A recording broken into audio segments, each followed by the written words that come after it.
Is it? Pull it over that way a That little. way. Yeah, that's better. Better for the camera, I guess. Yeah, you're good. All right, Thank we're you. rolling. I kept thinking that lady was looking at you. She's just on the. I was like, you got fans. Okay, George, Helen, when I ask you a question, say, like, my name is. Don't Complete just, right? answer, yeah. Complete response. Complete response. That's really good. I will say Don't that worry. from now on. Thank you. Okay. Share your name and where you're from. My name is Isacar Chavez. I'm from New York, Bronx, New York. The Bronx? Well, I live in New York. Yeah. You're from the Bronx. Where are your folks from? Where's your family my from? family comes from Dominican Republic and Mexico. And Mexico. Yeah. You got both? Yeah, I got both. Did you get to go to those places? No, I was raised in Dominican Republic. When I was born, they took me over there, Okay. and I was able to learn about the culture before I came back here and then did my schooling here in New York, in the Bronx. And where do you go to school? Or did you? Well, I'm going to school as well too, and I did go to school at Monroe College. I finished my bachelor there with 150 credit for the CPA, Fab. and I'm currently doing my MS in accounting, which they have one of the best programs when it comes to preparing you to go to the field, to work. It's most like a teaching school than a research school. So they basically focus on getting you ready for the workforce. So what they do at Monroe is, in the master program, right now it's gonna be helping you take the CPA and pass it. Like for example, this semester, prior semester that I had, it focused on FAR. So basically what they did, they covered 80% of the class was basically about the FAR session, financial reporting for the CPA.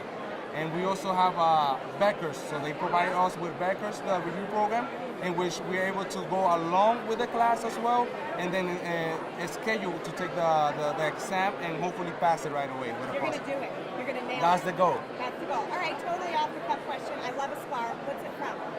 Oh, the scar here. That was when I was young. I used to run around too much.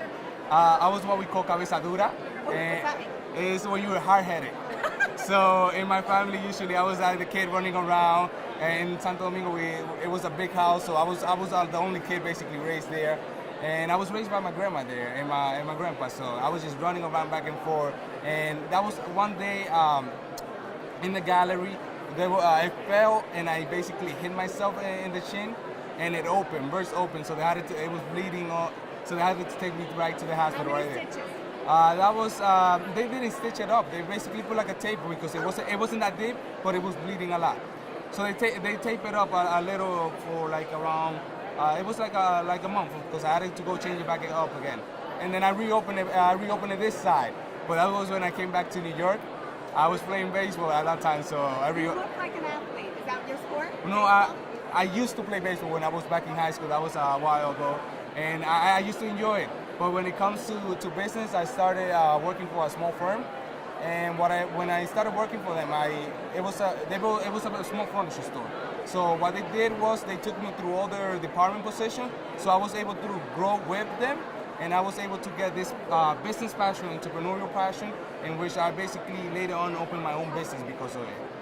You what? I opened my own business because of it. What business? No, I have a small accounting firm with a partner, basically. We have 3 employees at the moment. And what we do is we do taxes, income taxes for a small corporation, S Corp, a C Corp, and individual as well. We have around 210 clients at the moment. That's amazing. That's amazing. All right. Well, what makes you totally unique?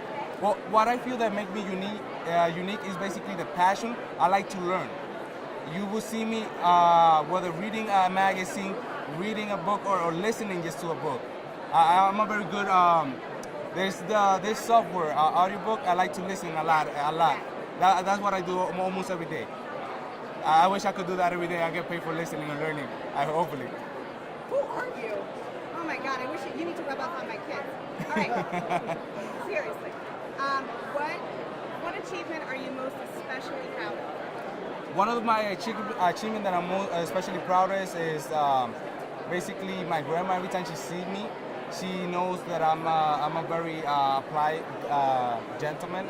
I like to be very respectful when it comes to all the people around me and listen to their voice, what they have to say. And basically, I like people to share.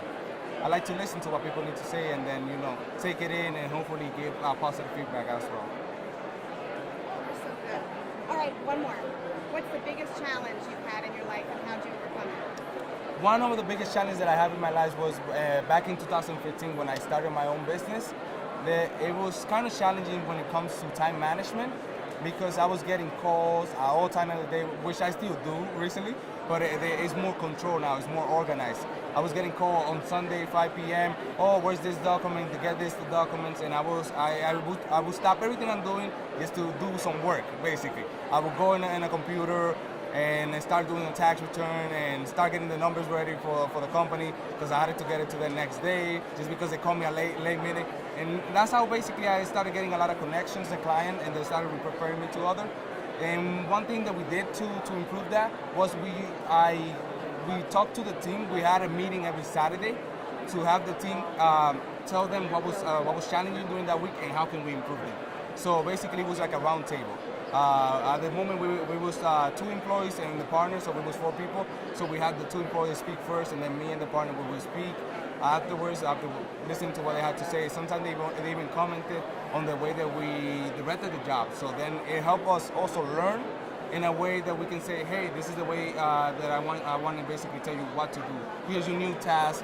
I already understand what you like to do, so let me give you something within what you like to do. Let me delegate the proper work to you. All right, you can't be all work. What do you do for fun? For fun, I work 80 hours a week. I mean, for fun, what I do, I like to travel. I recently went to France and London. Okay, good. That was real quick. I went there for like week and a half or so, and it was nice. It was a nice city. I was just in a day I was doing like more than 3 or 4 things. I was going from the museum. 1 minute I was in the museum. The other minutes I was in the Eiffel Tower, and then I was in the Arc de Triomphe. So it was crazy. It was fun. Listening to you. Why? You need to rest. Oh, come I on. need you to rest. I like It's to awesome. I like to do a lot of things. I like to be involved. What we call involved. I like to be involved in all the activities that I can be and that are positive to the community. Awesome. Anything else? No, great job. Thank you. Great job. Really? wish I I think we had need to. that kind of We need to do a redo. Because I wasn't prepared. They just told me right now to do this thing. What? They just told me right now to do this thing. I just came out of the interview with you guys.